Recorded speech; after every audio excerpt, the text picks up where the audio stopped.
Throughout my life, everyone around me, my friends, my family, my teachers, they always told me this one word: think before you do anything. But this one word actually caused me more harm than anything else. But then I came across these two words. And I soon realized that these two words are actually really helping me what I want to do. So I'm going to tell you guys my story and tell you how these two words have really helped me shape my life. When I was in school, I used to think before I would raise my hand to ask the teacher a question. I would think before answering the questions in my own words. I would think before doing anything. And in the process, I didn't end up doing anything at all. But then, in 11th standard, I became extremely fascinated by the concept of filmmaking. The fact that you can take a small little handycam and then show the rest of the world what's inside your head, I thought that's a very, very powerful medium. At the end of high school, I went up to my mom and her best friend, Anu auntie, who always seems to take an active interest in my life. I told them I want to be a filmmaker. And obviously, they weren't very impressed. Because in India, if you want to be anything other than an engineer or a doctor, you're considered a terrorist. They obviously said no. But the sad thing was, they made me do this. Maybe I won't be a successful filmmaker. Maybe I won't make enough money. Maybe I won't make it. Now, this one word got me into a lot of trouble because it got me into this. Now, not that I have anything against engineering, but I hated it. Every minute, every second of it. But something happened in engineering. Up until then, I was an above-average student. I had never failed. But for the first time in my life, I failed. And that one moment of failure actually turned out to be a very strong moment of success for me. Because from then on, I didn't have to prove anything to anyone anymore, except myself. So I decided to do this. So I took up my handycam again, and I started shooting all my short films, and I started uploading them. And then in 2006, this wild little invention comes along. You know, it lets you upload all your videos at a click of a button, and the rest of the world can see it.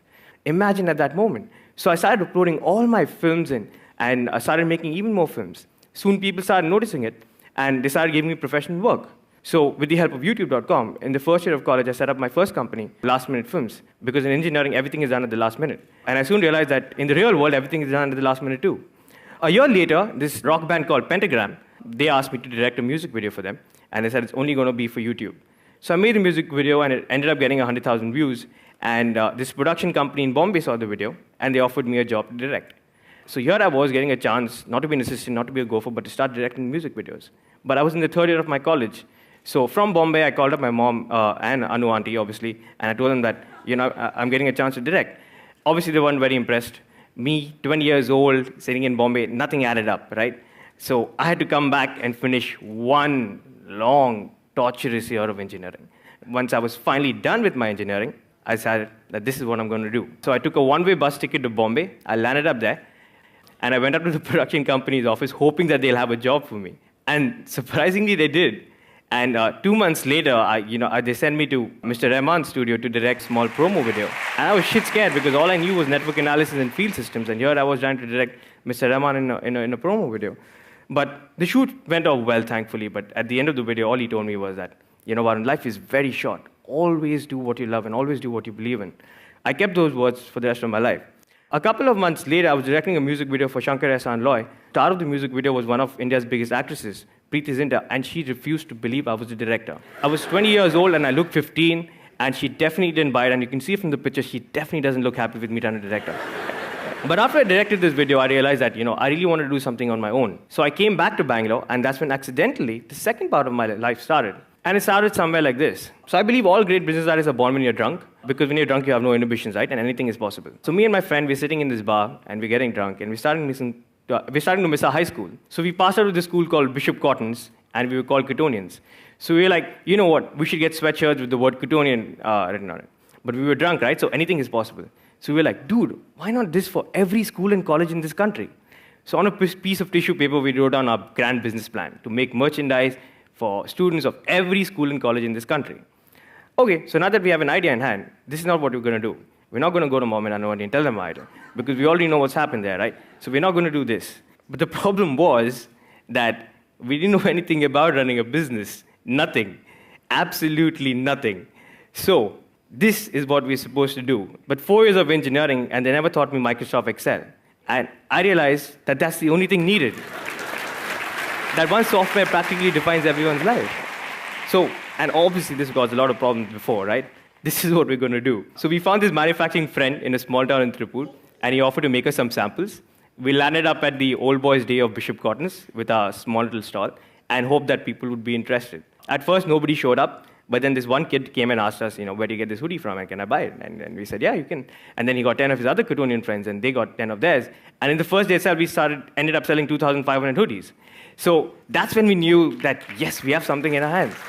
And the good thing was, when these Cotoonian kids started wearing their hoodies and started moving around town, students from other schools and colleges got insecure. So they were like, where do you get that from?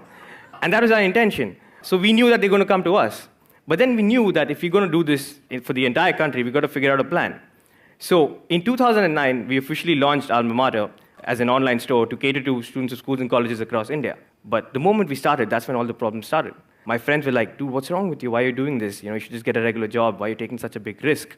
My mom was really worried because she thought I won't get any dowry. In India, if you don't work for Infosys, you do not get dowry. My mom was really worried. And Anu auntie called me a t-shirt salesman.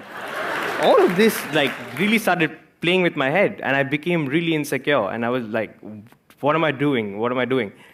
And then I just went back to that one small moment of engineering where I failed. And I thought, I failed in engineering and nothing bad happened. If I fail in this, what's the worst? So we decided to give it a shot. And soon enough, things began to change. We started growing. People started noticing us.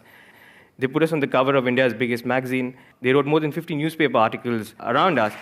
And this is where Alma Mater is today. So we work with over 3,000 schools and colleges across 200 different cities with over 4 lakh students, all sitting out of that one small office in Bangalore. But the coolest part about this is, exactly a year later, my friend and I were sitting in the same bar, and this random kid walks past us wearing a Cotoonian hoodie. Man, that one moment, I think that one moment is success. For me, success is not money, it's not cars, or it's not a bank balance. It's moments like these. The moment we saw that kid walk past us, and exactly a year later, we just looked at us. We didn't say anything. So for me, that was my greatest moment of success. And that success came because of don't think.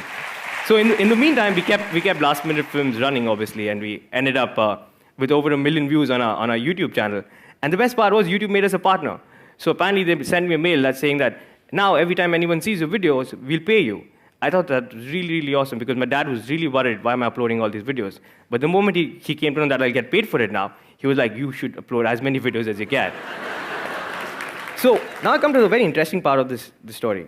This Anu auntie character, right? She was always a strong part of my life. She's that character who always, butts her nose in all of my activities. So I had to figure out, how to deal with this situation. So I should write a lot of notes on Facebook and blogs about Anu auntie and, secretly telling them about, how she's damaging my life. And then somebody said, you should write a book about it. The problem was there are 50,000 words in a book. The most number of words I've ever written is 500 words. So I was like, how will I write a book? But then I remember my English teacher once told me, everything looks tough until you actually go ahead and do it. So I started, and I never stopped, and I actually wrote 60,000 words. And I wrote a book called How I Braved Anu Auntie and co-founded $1 million company. We made our greatest adversary, Anu Auntie, into our brand ambassador, right? Because the book was about how we started Alma Mater. And Anu Auntie became really famous. So here she was going around telling everything against us, and now she was famous. She couldn't say anything against us anymore. But the most interesting thing about the book was we were bootstrapping, right? So we never had money to market our company. So now somebody else is marketing our company and paying us. You get paid for marketing. I never thought that a concept like this could exist. I only realized that you have to pay a lot for marketing. But there's also a way where someone else can pay you to market your very own company. I knew that the book was doing really well because it sold a lot of copies. But the most interesting thing was when I walked into an auto and the auto guy was selling my book. And I took this picture and I sent it to Anu auntie. And she sent it to all her friends because for her, this was the high point. So I'm going to end my talk with a small little story since Ink is all about stories. It's about two gentlemen, Mr. Rajat and Mr. Ashok. So I met Rajat on a plane and he told me the story. They both went to IIT in the 1980s. Then they went to Harvard Business School. Ashok went on to work for Apple. Rajat went on to work for a big consulting firm. Rajat recently came down to India for a business meeting. His car broke down in Calcutta, and they took him to this garage. And he found that the guy who was repairing the car was Ashok. Rajat was shocked. He was like, Ashok, how could you be repairing the car? You're the smartest kid I ever knew. You should probably be the CEO of some company. Then Ashok told him his story. He said, you know what, I worked for Apple for a few years, and I came back to India, made a company that increased fuel efficiency, sold that, and then started this garage because all I really loved was repairing cars with my very own hands. Rajat was the one telling me the story. He told me, Varun, I'm 65 years old. I'm the vice president of my company. My only regret in life is that I didn't live a life that I wanted to live. I lived a life that somebody else wanted me to live. And all he told me was, don't give up on your dreams. And for me to do that, I think, don't think, just do. Thanks.